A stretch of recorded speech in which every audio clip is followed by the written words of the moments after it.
Republic Bangla আপনাদের সঙ্গে রয়েছে আমি সৃজিতা। কি করি আমরা প্রত্যেকদিন দিনের শেষে সমস্ত গুরুত্বপূর্ণ খবরের আপডেট যেমন দিই, ঠিক তেমনই বিভিন্ন বিধানসভা কেন্দ্রে পৌঁছে যাই। সেই বিধানসভা কেন্দ্রের বিভিন্ন দলের প্রার্থীরা কি করছেন। আজকে আমি কোন বিধানসভা কেন্দ্র বলতে গেলে হেভি ওয়েট, এবং এই বিধানসভা কেন্দ্রকে আবার বামেদের নাকি শক্তিশালী গড় বলা হয়। যদিও সেখানে বাম বছরের পর বছর কেন নড়বড় করছে সেটা আমরা বুঝতে পারছি না, সেটা বামেরাই ভালো বলতে পারবে। তবে এতক্ষণে আপনারা নিশ্চয়ই বুঝতে পেরেছেন যে আমি কোন বিধানসভা কেন্দ্রের কথা বলছি। আগে হ্যাঁ, ঠিক ধরেছেন, যাদবপুর বিধানসভা কেন্দ্রের কথা বলছি। এই যাদবপুর বিধানসভা কেন্দ্র থেকে কোন প্রার্থী কতটা লড়াইয়ের ময়দানে রয়েছেন, কে এগিয়ে রয়েছেন, কে পিছিয়ে রয়েছেন, যাদবপুরের পালস এবার কি বলছে, আজকে সেটা বুঝবো আমরা। তবে আজকে আমরা কোন প্রার্থীর কাছে যাব, কোন দলের প্রার্থীর কাছে যাব, চলুন একটু এগিয়ে আসি। এগিয়ে আস্তে আস্তে আপনারাও বুঝতে পারবেন যে আমরা ঠিক কার কাছে যাচ্ছি। সর্বরী মুখার্জি বিজেপি প্রার্থী যাদবপুর বিধানসভা কেন্দ্রের, তার সঙ্গে আমরা এই মুহূর্তে রয়েছি। আমি তো স্যালিউট জানাবো সর্বরীদের এনার্জিকে। সেই দুপুর থেকে বিকেল পেরিয়ে সন্ধে হয়ে আমিও সর্বরীদের পিছনে পিছনে দৌড়াচ্ছি, সর্বরীদিও প্রচার পর্ব টান টান চালিয়ে যাচ্ছেন। এত এনার্জি কোথায় পান দিদি আপনি? এই যে কর্মীদের দেখছেন, আমি তো বলেছি যাদবপুর টিম যাদবপুর, আমরা 4 তারিখ এইভাবেই আবির খেলবো। এবং আমি আমার এই যাদবপুরের প্রতিটি কর্মী সর্বরী মুখার্জি, সবাই সর্বরী মুখার্জি, মানে এত সর্বরীকে দেখে আমরা এনার্জি পেয়ে গেছি আর কি। প্রত্যেকে দাদাকে দেখো, প্রত্যেক দিন আমার প্রচারে থাকেন, প্রতিদিন বারণ করি যে গাড়িতে ওঠো না, সে হেঁটে উঠবে এবং কিছুতেই গাড়িতে বসবে না, না তোমার প্রচার আমি হেঁটেই করব। তো এইরকম দেবতুল্য আমার কার্যকর্তারা, এরকম সংবেদনশীল কার্যকর্তারা। আর আমি 12 বছর যাদবপুরে রাজনীতি করছি। 12 বছর? হ্যাঁ, আমি যাদবপুরের ঘরের মেয়ে। আমি চায়ের দোকানে ঠেক মারি, আড্ডা মারি, এই কার্যকর্তার বাড়ি, ওই কার্যকর্তার বাড়ি। কোনো বাচ্চাগুলো 12 বছর আগে যেগুলো জন্মেছে সেইগুলো আজকে 12 বছর হয়ে গেল, যেগুলো 4-5 বছর সেগুলো 16-18 হলো। চোখের সামনে তারা প্রেম করছে, সেইগুলো নিয়ে মজা। কারুর বিয়ের বয়স হয়ে গেছে, তাদের পিছনে পড়া যে এবার একটা বউ আনি আমরা, একটা বউ আনি আমরা। তো আমার সঙ্গে যাদবপুরের পারিবারিক সম্পর্ক আসলে, যার জন্য এনভায়রনমেন্টটা দেখলে বুঝতে পারবে প্রত্যেকের ভালোবাসার ইনভলভমেন্ট। বাদল দা এসো। বাদল দা একটা মানে এমন মানুষ যে আমাদের পুরনো একজন কার্যকর্তা। কেমন এই মানুষগুলো আমার সঙ্গে প্রথম দিন থেকে একসঙ্গে। তাহলে তো আমি বলবো যে এই মানুষগুলো যখন আপনার সঙ্গে রয়েছে তার মানে প্রচার পর্বটা ফাটিয়ে চলছে। কেমন হচ্ছে? অবশ্যই দারুণ প্রচার পর্ব হচ্ছে নাকি? সবাই একটু বলুন কেমন চলছে প্রচার পর্ব?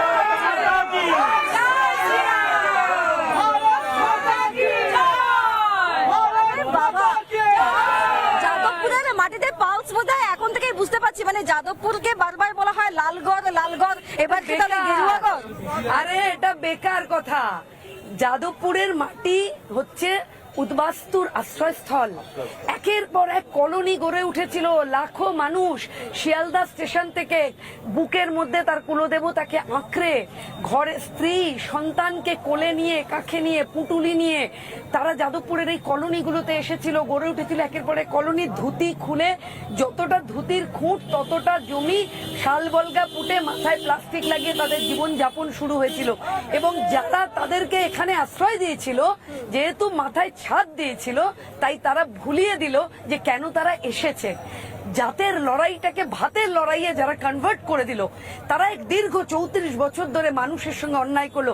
আজকে আমি যাদবপুরে যখন প্রতিটি ওয়ার্ডে যাচ্ছি, 75-এর ঊর্ধ্বে বয়সের যে মানুষ, যারা আমার পিতৃতুল্য, আমার মাতৃতুল্য, তারা এগিয়ে আসছে, জড়িয়ে ধরছে, কাঁদছে, মাথায় এমনি করে আশীর্বাদ করছে, আঁচল দিয়ে মুখ মুছিয়ে দিচ্ছে।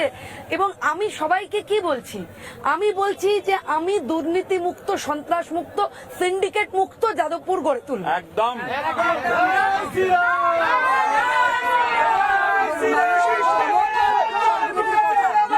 বুঝতে পারছেন আমার চলছে।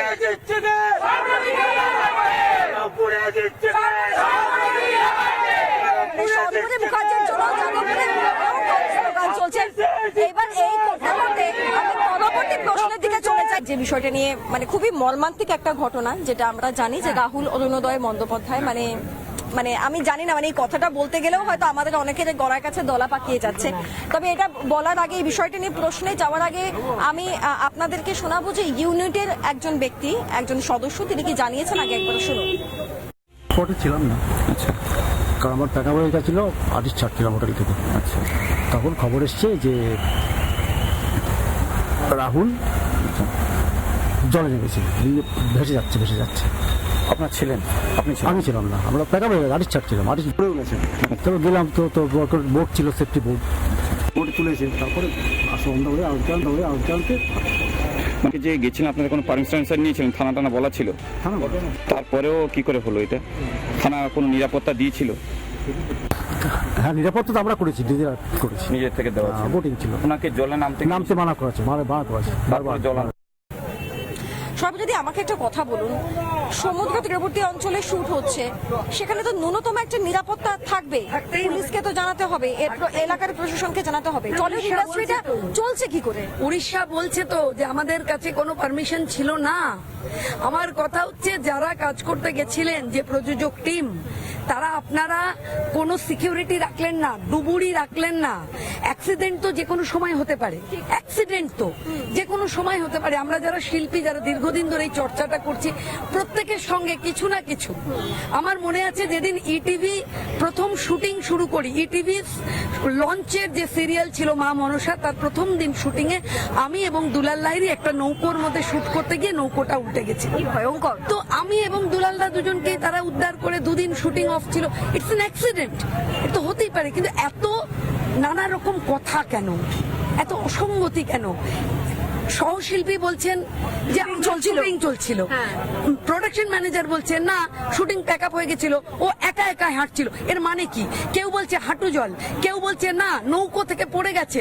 মানে আমার তো এত মিথ্যে কেন হচ্ছে?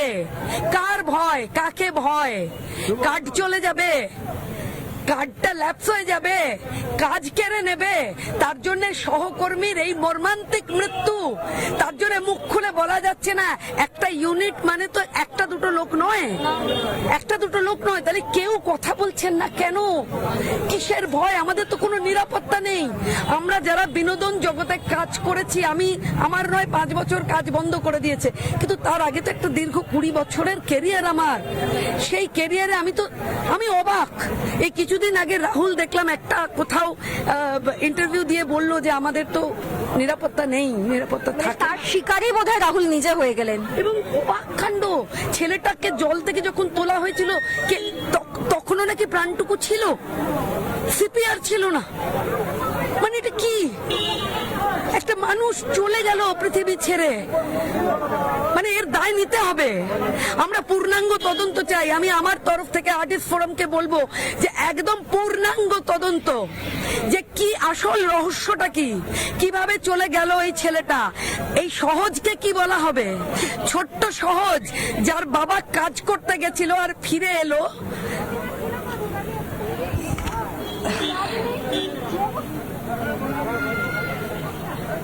না, আমি আর এই প্রশ্নটা করবো না। আমি জানি এটা কতটা আবেগের জায়গা। আমি সত্যি আর এই প্রশ্নটা করতে চাই না। আমি শুধু দর্শকদের একবার, ওই ঘটনাস্থলে সর্বজনীতি নিজেও ছিলেন, এর পাশাপাশি পাপিয়া অধিকারী ছিলেন, চৈতি ঘোষাল ছিলেন, তারা কি বলেছেন একবার দর্শকরা শুনুন। ফেডারেশন কোনো নিয়ম মানে না, এই পশ্চিমবঙ্গের কোনো ক্যাটাগরিতে কোনো নিয়ম মানে না। এটা ওদের পিতৃদত্ত একটা সিন্ডিকেট চলছে। এই সিন্ডিকেটকে এক্ষুনি ভেঙে চুরমার করা উচিত। কোনোভাবে কোনো কিছু মানে না। একটা বাইরের রাজ্যে গেছে, বাইরের রাজ্য, উড়িষ্যার রাজ্য, সেখানে পুলিশ পারমিশন নেই। এটারও কিন্তু পূর্ণাঙ্গ তদন্ত হওয়া উচিত। কারা কারা এর সাথে মিলে আছে, কে কি করেছে, সেটা কিন্তু জানাতে হবে। আমার প্রোডাকশন হাউস, তাদেরকেও দেখা উচিত। আর্টিস্ট টেকনিশিয়ানদের নিরাপত্তাটা কি? তারা যে যাচ্ছে ফর অল চলে গেল, বাই বলছি, মাথার উপর ফেডারেশনের হাতটা এত ভয়ঙ্কর, একবারে 10 মাথাওয়ালা রাবণের মতো। ওদের হাত একবারে প্রচন্ড। এই হাতটা মাথায় আছে বলেই ওরা এই এতটা স্পর্ধা পাচ্ছে। আমরা ছাড়বো না। এমন একজন অ্যাক্টর, ছোট্টবেলা থেকে ওই হাসি, অমলিন হাসি মুখটা দেখেছি ওর, সেই হাসি অটুট রয়েছিল। তদন্ত হওয়া দরকার। কেন আমরা এইরকম একজন অ্যাক্টরকে হারালাম নেগলিজেন্সের জন্য? 70 সালের প্রথম দিকে বোধহয় কিংবদন্তি অভিনেত্রী কেয়া চক্রবর্তীকে আমরা এরকম ভাবে হারিয়েছিলাম, জলে ডুবে। এখনো তাই ঘটলো? কখনোই এমন ভাবে শুটিং করা যায় না যেখানে প্রাণ সংশয় হতে পারে। সবিতা, আমি শুধু মানে একটা জিনিস জানতে চাই যে আপনি যদি যেতেন এই কেন্দ্র থেকে, কেন্দ্র আচ্ছা আপনি নিশ্চিত জিতছেন, আপনি কনফিডেন্ট, কিন্তু আমার কথা হচ্ছে যে আপনার কেন্দ্র আলাদা হতে পারে, কিন্তু টলিউডে যে রাজ চলছে সেখানে বুলডোজার চালানোর চেষ্টা করবেন, কথা বলবেন, জোরদার আওয়াজ তুলবেন। আমি শুধু একটা কথাই বলবো, শিল্পী কলাকুশলীর পরিচয়, শিল্পী কলাকুশলী, তাকে যেন রাজনৈতিক রং দিয়ে পরিচিত না করা হয়। তার পরিচয়টা একজন শিল্পী, একজন কলাকুশলী হওয়া উচিত। প্রেমিসেসের বাইরে, শুটিং ক্যাম্পাসের বাইরে তখন সে কোনো একটা রাজনৈতিক দলের সমর্থক হতে পারে, কোনো একটা মতাদর্শ মানতে পারে, কিন্তু প্রেমিসেসে যখন ঢুকে গেলাম তখন আমরা কেউ আমাদের ডিওপি, কেউ আমাদের মেকআপ আর্টিস্ট, কেউ আমাদের রাইটার, কেউ আমাদের প্রোডাকশনের আমাদের ভাই যারা আমাদের চা দেয়, জল দেয়, দিদি কি খাবে, এবং সেই যে ছেলে মেয়েগুলোর সঙ্গে আমরা প্রায় 14 ঘন্টা একসাথে থাকি। আমরা তো বাড়িতে ঘুমোতে আসি, আমরা তো সারা দিনের সময়টা কাজের ক্ষেত্রে কাটাই। আমাদের পরিচয় তো, আমরা শিল্পী, আমরা টেকনিশিয়ান, এর বাইরে তো কোনো পরিচয় হতে পারে না, পরিচয় নেই। ফলে ভারতীয় জনতা পার্টির সরকার প্রতিষ্ঠা হবে এবং রংহীন টালিগঞ্জ ইন্ডাস্ট্রি, রংহীন, যে যার মতন রাজনীতিকে সমর্থন করতে পারেন, যে যার মতন মতাদর্শকে সমর্থন করতে পারেন, কিন্তু তার জন্য আপনার শিল্প সত্তা বা আপনার কলাকুশলী হওয়ার যে আপনার যে অধিকার, সেখানে কোনো বাধা হবে না। এবার একদম যাদবপুর বিধানসভা কেন্দ্রে চলে আসি। দেবব্রত মজুমদার তৃণমূলের প্রার্থী, উনিও এলাকারই মানে খুব পরিচিত একজন লোক। আবার ওপাশে বিকাশ রঞ্জন ভট্টাচার্য, মোটামুটি রাজনৈতিকভাবে সকলেই শক্তিশালী। কি মনে হচ্ছে, লড়াই কি কঠিন? না না, কিসের কঠিন? আপনি দেবব্রত মজুমদার বলছেন কেন? যাদবপুর বিধানসভায় গতকাল একটা সাধারণ মানুষ তৃণমূলের বাহিনীদের সঙ্গে বচসা হয়ে প্রায় খুন হয়ে যাচ্ছিল। 4 ছেলেকে মোটরসাইকেলের ব্যানট খুলে পিটিয়েছে, চপার দিয়ে কুপিয়েছে, পেট্রোল ঢেলে জ্বালিয়ে দিতে চাইছিল। তো এইটা বিধায়ক দেবব্রত বাবু বলছেন যাদবপুরে নাকি সন্ত্রাস নেই। তো এটা যদি সন্ত্রাস না হয় তাহলে কোনটা সন্ত্রাস? 101 নম্বর ওয়ার্ডে 3 দিন আগে একটি ছেলে মারা গেল। তো আমার কথা হচ্ছে, যাদবপুরের মতন একটি সংবেদনশীল, শিক্ষিত, রাজনৈতিক সচেতন বিধানসভায় যখন গুলি চলছে, গুন্ডারা প্রশাসনের সামনে চপার দিয়ে কোপাচ্ছে, এর থেকে বড় সন্ত্রাস আর কি হতে পারে? সুতরাং আমার যাদবপুরের মানুষের কাছে একটাই অনুরোধ, আসুন হাতে হাত ধরে যাদবপুরের ঐক্য গড়ে তুলি। আমাদের ছেলেগুলো সব বাইরে চলে যাচ্ছে, আমরা চাই যাদবপুরের শিক্ষিত ছেলেমেয়েরা একদম মায়ের কোলে থেকে চাকরি বাকরি করে এসে গরম কাপে চায়ে চুমুক দিয়ে সারা দিনের গল্প মায়ের সঙ্গে, বাবার সঙ্গে, প্রিয়জনের সঙ্গে করবে। আমাদের মেয়েগুলো নিদান আছে না, 8টার মধ্যে ঘরে ঢুকে যেতে হবে, সেই নিদানকে অগ্রাহ্য করে আমাদের মেয়েগুলো মাথা তুলে কাজ করবে এবং যখন তখন বাইরে, যখন তখন আমি নিজে মহিলা, সর্বরোধী একজন মহিলা, আমি এটা বলতে চাই। কি বলবেন শুনুন, একটু শুনি যে এলাকার মানুষ কি বলে। এলাকার মানুষ, আপনার সমস্ত বাইট দেখি 100টা সুকুন মূল্যে কে জমাবে সেটাও আপনি বলেছেন, ওটা আমার মনে হয়। আমার মনে হয় সমর্থন বা জনসমর্থন হয়তো এইভাবে আস্তে আস্তে বুঝতে পারা যায়, কিন্তু বাস্তব কি হবে সেটা আমরা 4 থেকে বুঝতে পারবো। কি দাদা, কি হবে ভোটে, কি হবে? 100% বিজেপি। উনি ওনার মেয়েকে বলে দিয়েছেন পদ্ম ফুলে ভোট দিতে, ওনার মেয়েকে বলে দিয়েছেন। দেখা যাক যে সত্যি সত্যি আগামীতে কি হয়। আপনি যাদবপুরের ছেলে মেয়েদের কথা বলছিলেন, আমার খুব স্বাভাবিকভাবেই যাদবপুর ইউনিভার্সিটি মাথায় চলে এলো। আমি বুঝতে পারি না যাদবপুর ইউনিভার্সিটির ভিতরে কি চলে, কি হয় ওখানে। বাচ্চা ছেলে মেয়েগুলো পড়তে গিয়ে মারা যায়। না না, এই অবস্থায় কোনো পরিবর্তন হবে না, ওটা তো একটা ইউনিভার্সিটি। পরিবেশটাই তো একটা রাহুময় পরিবেশ, তো যাদবপুরকে রাহু মুক্ত করতে হবে। এমন একটা পরিবেশ, সেই পরিবেশটাকে আপনি যতক্ষণ না মানে নির্ণায়কের ভূমিকায় আসবেন ততক্ষণ সে পরিবেশ বদলানো যাবে না।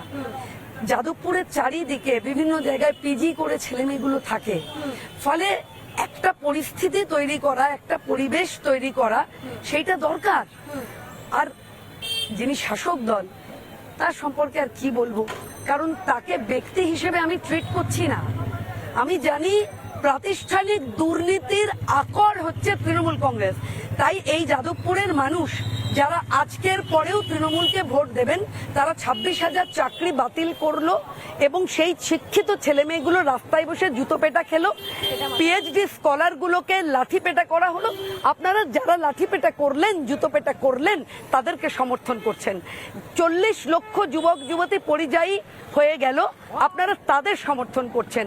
আপনারা অভয়ার খুনিকে সমর্থন করছেন, এরপরেও যারা তৃণমূলকে সমর্থন করবেন। কিন্তু আমার বিশ্বাস, যাদবপুরের যে ভাইবস আমি পাচ্ছি, মানুষের যে ভীষণ উচ্ছ্বাস, বাইরে বেরিয়ে চলে আসছেন ঘর থেকে এবং নিজেরা কথা বলছেন, হাত ধরে বলছেন দিদি আপনি কাজের মানুষ।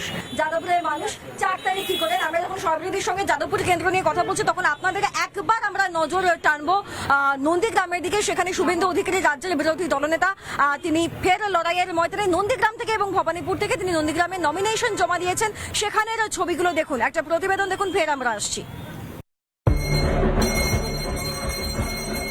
মন্দিরে পুজো, তারপর সরাসরি পাওয়ার প্লে। মনোনয়ন জমা দিতে মাঠে নামলেন শুভেন্দু অধিকারী। হলদিয়ায় মহকুমা শাসকের দফতরে রোড শো করে পৌঁছে নন্দীগ্রামের বিজেপি প্রার্থী জমা দিলেন নিজের মনোনয়ন।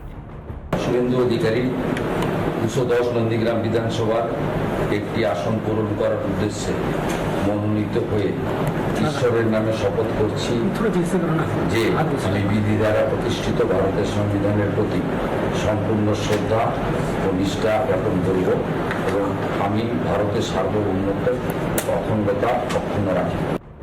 পাশে ছিলেন কেন্দ্রীয় শিক্ষামন্ত্রী ধর্মেন্দ্র প্রধান। হলদিয়া ও মহিষাদলে বিজেপির প্রার্থীরাও একই দিনে জমা দিলেন মনোনয়ন। 2021-এর স্মৃতি এখনো টাটকা। এই নন্দীগ্রামে হারতে হয়েছিল মমতা বন্দ্যোপাধ্যায়কে। সেই হাই ভোল্টেজ কেন্দ্রে এবার তৃণমূলের প্রার্থী পবিত্র কর। কিন্তু এবার কি সমীকরণ আলাদা? মনোনয়ন জমা দিয়ে আত্মবিশ্বাসী সুরে বার্তা শুভেন্দুর। নন্দীগ্রাম এবার আরো সহজ। নন্দীগ্রামে আমি আপনাকে বলবো 21-এ কিছুটা ভোটের পাটিগণিতের হিসাবে টাপ ছিল। আজকে মুসলিমরা ওদের চক্করে পড়ছে না, আর হিন্দুরা আরো ঐক্যবদ্ধ হয়েছেন। তাই নন্দীগ্রাম এখন অনেক সহজ। 23 এপ্রিল প্রথম দফার ভোট। প্রথম দফার মনোনয়ন জমা দেওয়ার শেষ তারিখ 6 এপ্রিল। প্রথম দফায় 152টি আসনের মধ্যে অন্যতম নজরকাড়া কেন্দ্র নন্দীগ্রাম। তবে লড়াই শুধু নন্দীগ্রামে আটকে নেই। মনোনয়ন জমা দিয়েই ভবানীপুরে মমতা বন্দ্যোপাধ্যায়কে হারানোর চ্যালেঞ্জ ছুড়ে দিয়েছেন শুভেন্দু। ভোটের পাটিগণিতের হিসাবে এসআইআর এর পরে ভবানীপুর তো বিজেপির আবার হয়ে গেছে। অতএব ভবানীপুর বিজেপিরই। চুরি, চাম্পারি, ছাপ্পা, অবৈধ অনুপ্রবেশকারী, মৃত ফেক ভোটার দিয়ে মমতা ব্যানার্জি ভোটে জিততেন, যেটা এসআইআর এর পরে সম্ভব নয়। আর মোদিজি ওখানে আমাকে দাঁড় করিয়েছেন, নীতিন নবীনজি দাঁড় করিয়েছেন গুন্ডামি রোখার জন্য। মমতা বনাম শুভেন্দুর লড়াইয়ে 1-0 এগিয়ে মেদিনীপুরের ভূমিপুত্র। নন্দীগ্রামে মমতা বন্দ্যোপাধ্যায়কে হারিয়ে কম্পার্টমেন্টাল মুখ্যমন্ত্রী করেছেন শুভেন্দু অধিকারী। এবার ভবানীপুরে জিতে 2-0 করা স্রেফ সময়ের অপেক্ষা। রিপাবলিক বাংলা। মমতা বন্দ্যোপাধ্যায় সর্বজনীতি বলছেন যে ভোটের পর তো পোস্টার নিয়ে বলতে হবে আমি বিজেপি করি না। আগে একটু মমতা বন্দ্যোপাধ্যায়ের বক্তব্যটা শুনুন। গাছটাকে ভালোবাসতে শেখো। গাছ বেঁধে পেটানোর জন্য নয়, গাছ মানুষকে ছায়া দেয়। তোমাদের শুভবুদ্ধির উদয় হোক, এসব করতে যেও না। নির্বাচনের পরে পোস্টার লাগিয়ে বলতে হবে আমি বিজেপি করি না, আমি বিজেপি করি না, আমি বিজেপি করি না। এইবার আমার পরবর্তী প্রশ্ন হচ্ছে যে এরকম হুমকি কেন, প্রথমত। আর দ্বিতীয়ত, আপনি নিজে বলেছেন 5 বছর ধরে ইন্ডাস্ট্রি সুযোগ দিচ্ছে না শুধুমাত্র এই গেরুয়া রংটা আপনি পরে আছেন বলে। তাহলে কি আমি বলবো বিশ্বাস ব্রাদার্সের সামনে আপনিও পোস্টার নিয়ে দাঁড়িয়ে পড়লে আপনারও কাজের সুযোগ মিলতো? মানে আমাকে কি এটা ধরে নিতে হবে?